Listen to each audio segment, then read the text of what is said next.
Yeah, once wayikhetha-ke iwebsite between lama-website lawo, kunabo System.io, kunabo Beacon, also kunabo Standstore. You can pick anyone obonayo ukuthi wena uzokwazi ukusebenzisana nayo kulawo engiwabalayo, namanye mhlambe engingawabalanga. Then uyayithatha-ke leyo website leyo ufuna ukusebenza nayo, and then usune-shop-ke, then iwenzani kahle le website. Enye yezinto ezenza ukuthi you'll find a chance yokuthi iyakwenzela ama-follow-ups emails, ama-follow-ups to your potential customers.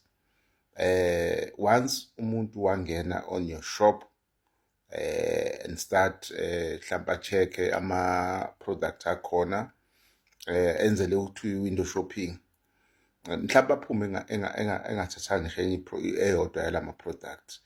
What this this website do is iyakwenzela ama-follow-up emails. So from time to time, for a space esingango more than 2 weeks, bayamnika information lowo muntu through ama-emails nge-program leyo akade eyibheka ngaphakathi.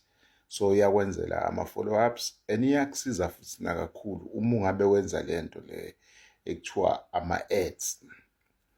Emva kwesikhathi uyafunda ukuthi la fanele wenze ama-ads, and mwenza ama-ads, most of the time your customers or your potential customers azofika lapha azoyi-check-a leyo lokhuzana lawo ma-product akho owenzile ama-ads awo.